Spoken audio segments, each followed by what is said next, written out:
get ready, because today we're going deep on someone whose shows you probably know, but whose personal life has taken some interesting turns, let's just say. Interesting turns is putting it mildly. That's true. We're talking about Graham Linehan. Ah, yes, the man, the myth, the legend. Haha, right. The comedic genius behind some seriously iconic sitcoms like Father Ted, Black Books, and The IT Crowd. I mean, who hasn't quoted those shows like a million times? Yeah, he gave us some absolute comedy gold. For sure brought laughter to millions. And yet, alongside all that success, he's also become really controversial, especially for his outspoken views on transgender rights. Yeah, and how he expresses those views online, it's been a huge point of contention. So let's unpack this complex figure. All right, let's start at the beginning, shall we? His early career, it was marked by huge success, Father Ted, which he co-wrote with Arthur Matthews, is considered a comedy masterpiece. It's a classic for sure. And he was already pretty active on Twitter back then, right? Oh, yeah. From the early days, he was pretty vocal about things like opposing Brexit, and he spoke out against the harassment of women in gaming during Gamergate. Yeah. So initially, it seemed like he was aligned with some pretty progressive values. You could say that. But there were early signs of what some have called his Twitter policeman persona. Twitter policeman. Yeah, like he was very assertive online about what was right and what was wrong, often calling people out, even those in the public eye. Oh, yeah, like when he defended that really misogynistic tweet by the journalist Giles Coren. You mean the one where he told someone to, and I'm quoting here, "Go fuck yourself, you barren old hag"? That one, yeah. It was awful. And Linehan jumped right to his defense. Really? It was a pretty early indication that he wasn't afraid to, go against the grain, even defending people who were widely criticized for what they said. It's like he almost enjoyed challenging the popular opinion. You could say that. That definitely became a recurring theme. And it seems that tendency to be outspoken, and some might even say combative online, was there from the beginning. Oh, for sure. But then things start to shift, and this is where the real controversy kicks in. His focus turned to trans rights issues. Yeah, that's when things really ramped up. A lot of people point to that 2008 IT Crowd episode called Fight as being a turning point. Yep.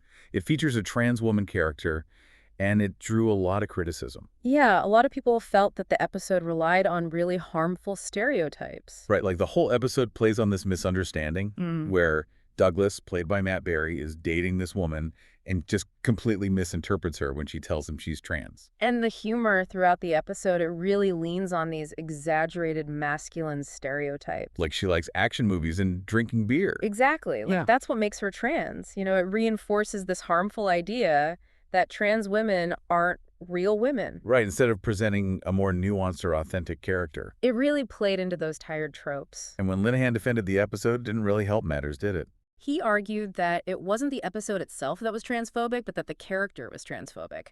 But for many critics, that just didn't cut it. Because even if a character is meant to be transphobic, like using those stereotypes for laughs, even within a character's perspective, can still be harmful. Of course.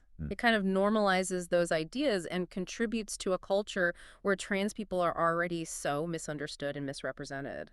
So this episode and the backlash to it, it seems to have really drawn Linehan deeper into this whole debate about trans rights. Absolutely, it did. And from that point on, his views, especially his opposition to self-identification and his concerns about medical care for trans youth, it really put him at odds with a lot of people. And he really pushed back against that label TERF, trans exclusionary radical feminist. Yeah, he consistently rejected that term. Today was a misogynistic term. Interesting. So his online activity really starts to escalate at this point. Yeah. Yes.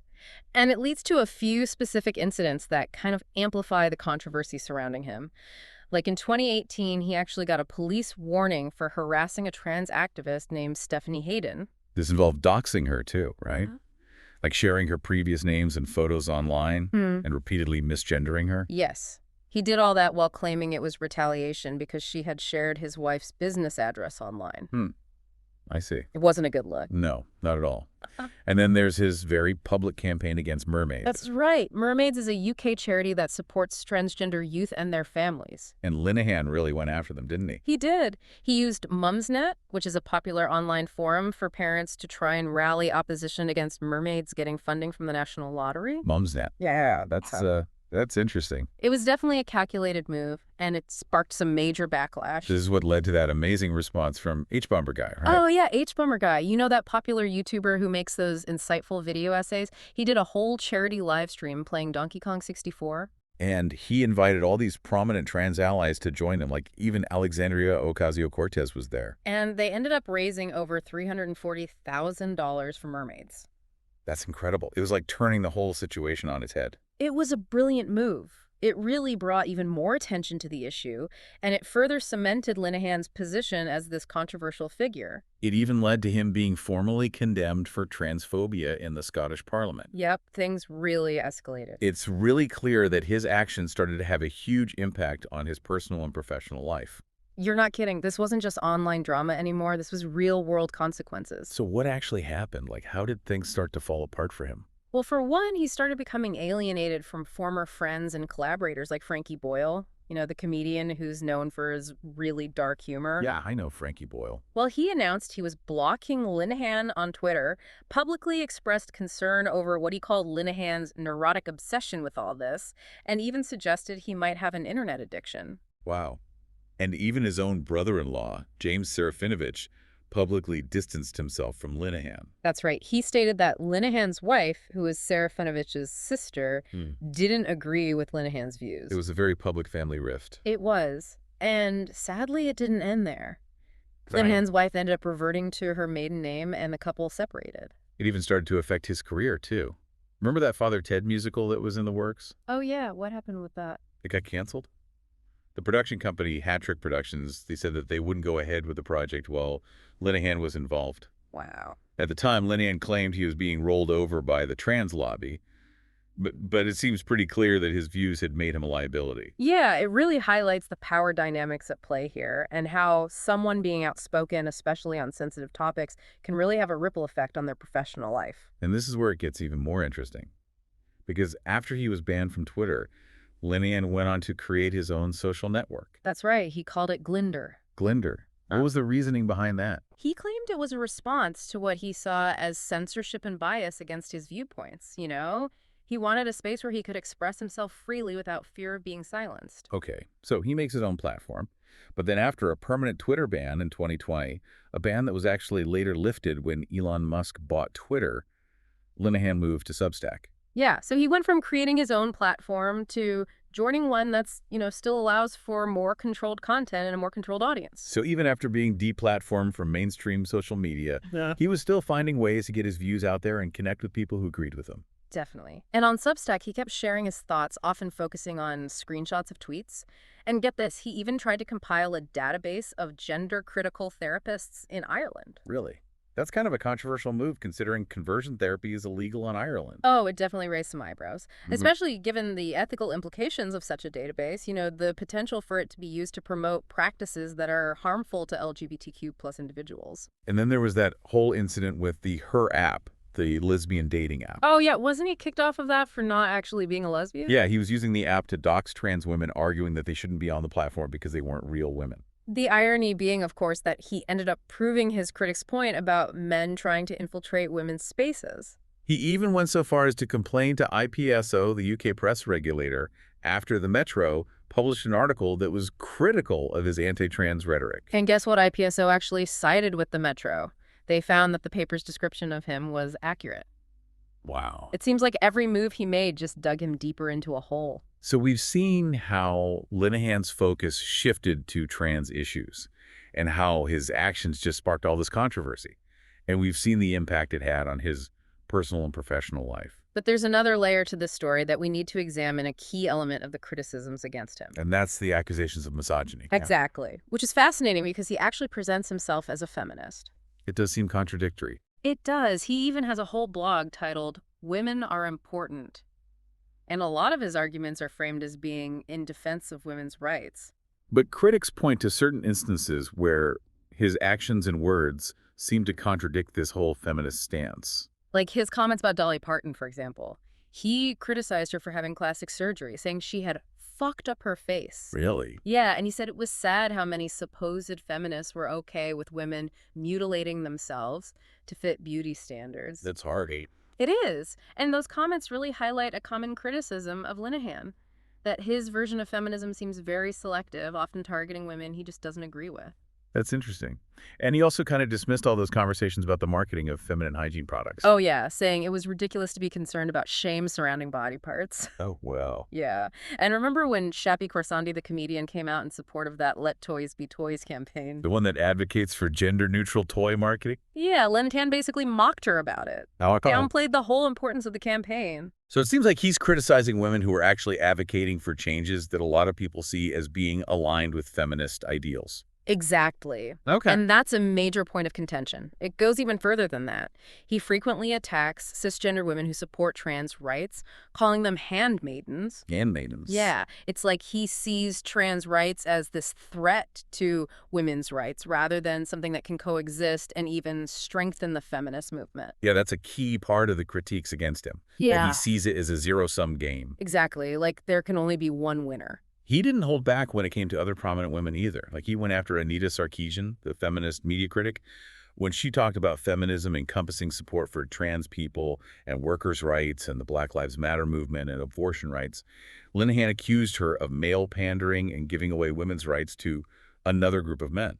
Yeah, and he even called the Women's March London traitors for being inclusive of trans women. And he attacked Mona Eltahawy, the award-winning journalist, for her pro-trans views. And even went after the comedian Josie Long, driving her to temporarily delete her Twitter account just to escape the harassment. And that attack on Eltahawy is especially striking considering her background. Oh, absolutely. She's an Egyptian-American journalist who was literally assaulted and had her arms broken while defending women's rights in Egypt. Wow. And yet Linehan accused her of bending the knee to men by supporting trans women. It's like his arguments are completely detached from the lived experiences of the very women he claims to be defending. It is jarring. And then there's his use of the word females, which a lot of people find dehumanizing. Like he's reducing women to their biological sex. Yeah, and stripping away their individuality. It's language that's often used to dismiss and invalidate women's experiences and perspectives. And you also see this tendency with him to accuse some cisgender women of actually being men. It's like he's trying to police womanhood based on his own very narrow definition. He even went so far as to accuse the Olympic athlete, Imana Khelif, of being a man because of her chromosomes. Which was completely debunked later. But even if it were true, it totally misses the point about gender identity. It does. It reinforces harmful stereotypes. It's like he's fixated on biological essentialism as the defining characteristic of womanhood, and he ignores all those complexities of gender identity and expression. It's a very rigid and exclusionary view of gender. And then there's that awful comment he made to a woman who had survived a sexual assault. She had asked him to stop using the word females and pointed out that she had been assaulted by a man, not a trans woman. And his response was, "It's not all about you." Wow, just wow. It was shocking, a complete dismissal of her trauma and experience. So these accusations of misogyny, they're really intertwined with his views on trans rights. They are. He frames his arguments as being in defense of women, but his actions and his words often seem to contradict that. It's a complex and nuanced issue, and it seems like his approach really alienated a lot of the very people he claimed to be fighting for. Absolutely, it did. And it's not just the trans rights debate that he's been involved in. There are other controversies that have further complicated his public image. It seems like with each passing year, there's just more and more. It's been quite a ride following his career, so what else has he gotten himself into? Well, by 2022, he was expressing skepticism about COVID-19 vaccines and questioning climate change science. Citing a loss of trust in authority? Exactly. And then his comments about the anti-immigration protests in Belfast in 2024 really stirred the pot. He was defending the white working class and seemed to downplay the racist violence that was happening. Those comments were especially problematic given the rise of far-right extremism all over the world. Oh, absolutely. His rhetoric, it seemed to echo some of the talking points used by people with racist and xenophobic views, whether he intended to or not. And then there was that very public and very heated exchange he had with Russell T. Davies. You mean the screenwriter known for his work on Doctor Who and Queer as Folk? The one and only? Oh, yes, the sweaty groomer incident was hard to miss. So what happened there? Well, Linehan called Davies a sweaty groomer on Twitter in response to Davies discussing the queer energy of his Doctor Who characters.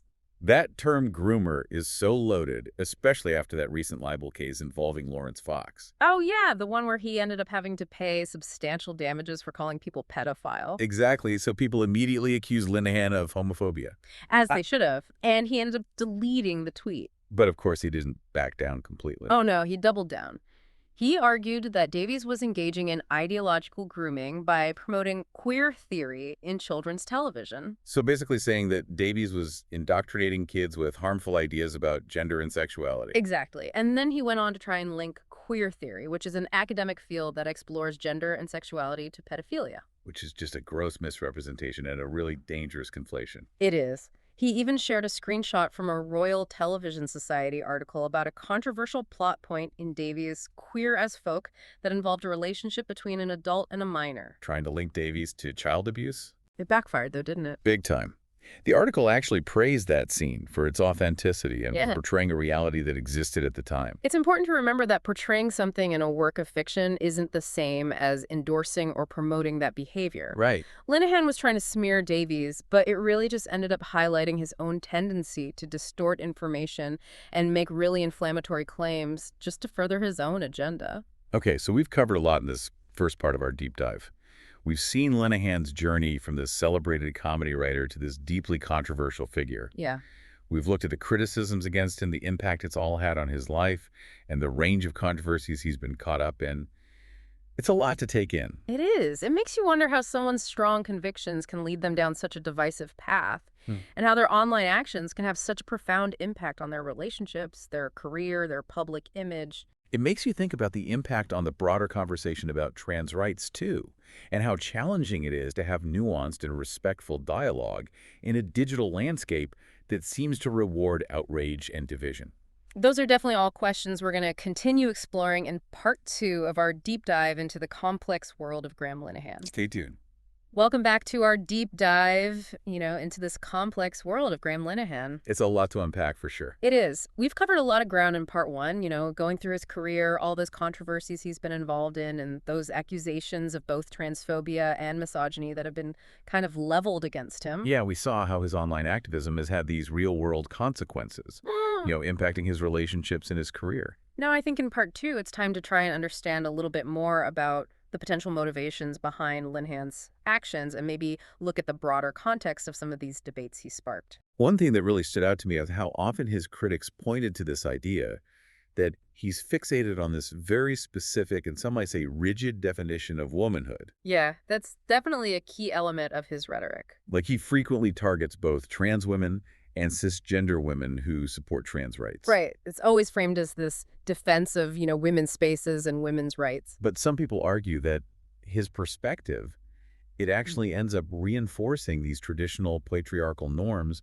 that ultimately limit women's agency. Yeah. It's like he's trying to define what a real woman is. Which is such a dangerous and limiting idea, especially coming from someone who claims to be a feminist. Right. It's this idea that there's a correct way to be a woman, which is something that feminists have been pushing back against for decades. It's ironic, really. And it's interesting because Linehan has actually talked about his own experiences with gender nonconformity as a child.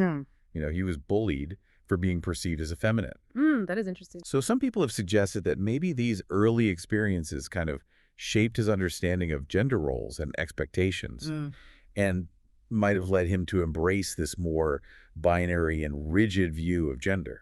It's possible that those experiences played a role, but I think it's important to be careful about speculating too much about someone's personal motivations. Oh, for sure, especially when we're dealing with these really complex and sensitive issues. Exactly. It's not about trying to diagnose him from afar. Right. It's more about examining how his actions kind of contribute to this larger societal debate around trans rights. Yeah, a debate that's happening all over the world and often gets really heated and polarized. These are such deeply personal issues with really high stakes for everyone involved. Absolutely. On the one hand, you have trans individuals and their allies who are fighting for recognition and inclusion and safety. And on the other hand, you have those who are expressing concerns about the potential impact of trans rights on women's spaces, women's safety, and legal protections for women.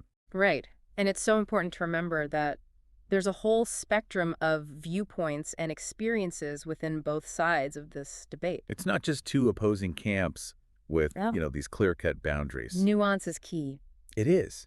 It's about approaching these discussions with empathy and recognizing that you can have different perspectives even when you disagree really strongly. It's about finding some common ground. And that's such a challenge, especially online, because platforms like Twitter and Facebook, they have this tendency to kind of amplify extremes and create echo chambers. It makes it so much harder to have those nuanced conversations. In Linehan's case, it really highlights how online platforms can be used to spread misinformation and incite harassment. And often that has real-world consequences. Like when he created Glinner, his own social network, after he was banned from Twitter. That speaks to that desire for an echo chamber, right? Yeah, a space where he could control the narrative and avoid engaging with people who challenged his views. And even moving to Substack, where he could limit comments to paying subscribers, it reinforces that idea. It really raises questions about the responsibility of platforms in moderating content and fostering healthy dialogue. Because even if you create your own platform, the potential for those ideas to spill over into other online communities and even into the real world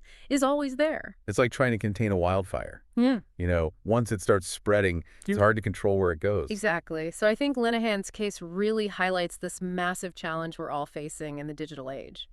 This question of how do we foster productive and respectful dialogue on these sensitive topics when the environment often rewards outrage and division? It comes up again and again, and it's a tough question. It doesn't have an easy answer. No, it doesn't. But I think acknowledging the challenge is the first step. Yeah. Where it's about recognizing those power dynamics at play online. How algorithms amplify certain voices and suppress others. And how those dynamics really shape the way we perceive and engage with information. And I think it's also about media literacy.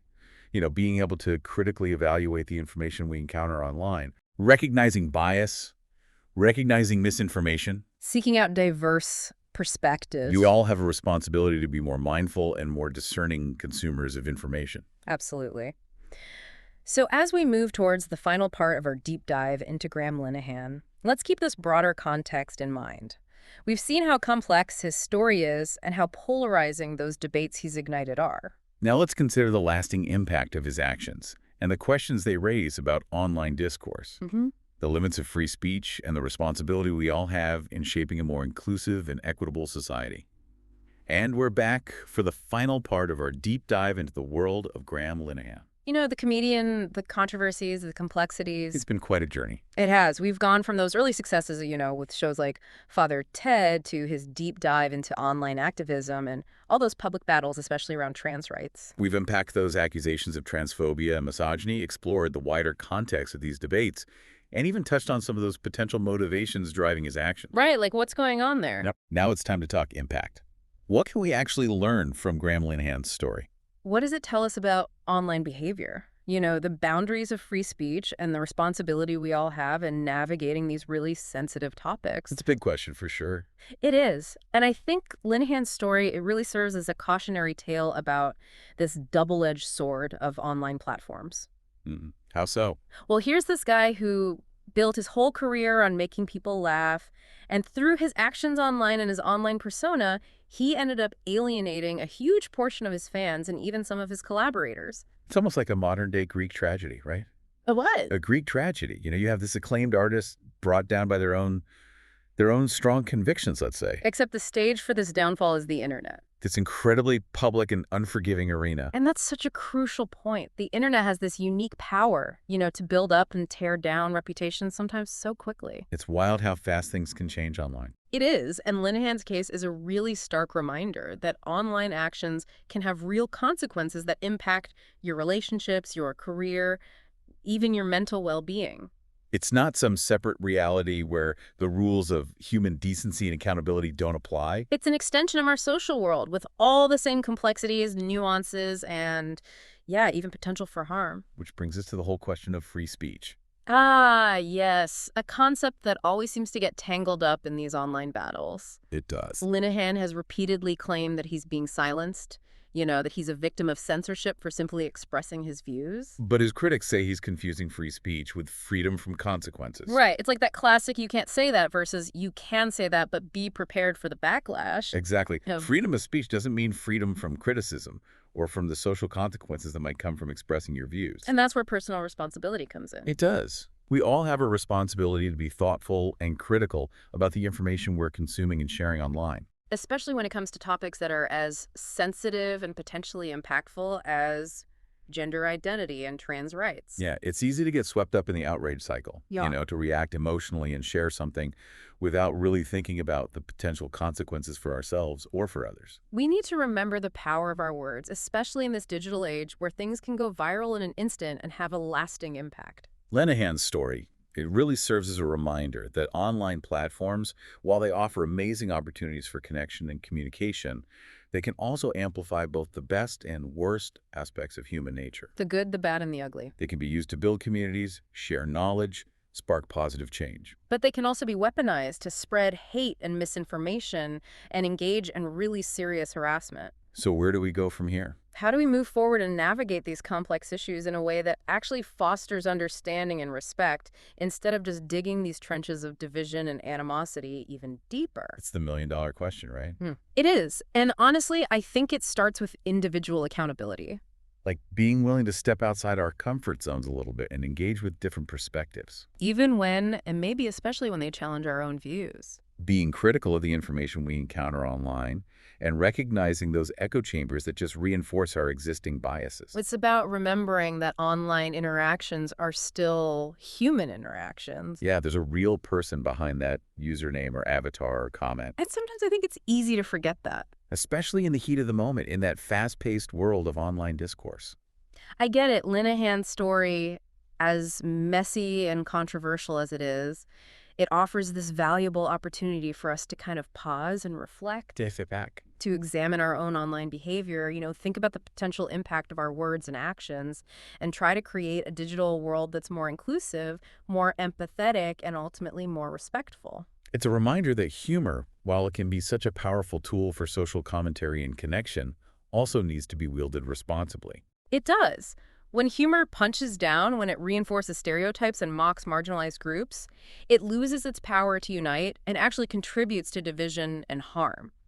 And it highlights how important it is to listen to and amplify the voices of those who are most often silenced or marginalized in these debates. In this case, the voices of trans people, especially trans women, they need to be centered. Their lived experiences should be informing our understanding of gender identity and the challenges they face. It's about moving beyond those simplistic binaries and acknowledging the diversity and complexity of human experiences. And creating spaces where those experiences can be shared and discussed openly and respectfully, even when, and again, maybe especially when disagreements come up. So as we wrap up this deep dive into the world of Graham Linehan, we want to leave you with this final thought. The internet is constantly evolving, right? It's a dynamic landscape, and the way we choose to interact with each other online, it's going to continue to shape the world around us. It really is up to each of us to decide what kind of digital world we want to create. And what role we want to play in that. We encourage you to keep exploring these issues, to engage with a variety of perspectives, and to really think about the role you play in shaping a more inclusive and empathetic online environment. The conversation definitely doesn't end here. We'd love to hear your thoughts on Graham Linehan's story, the questions it raises, and the challenges we all face as we navigate these complex conversations online.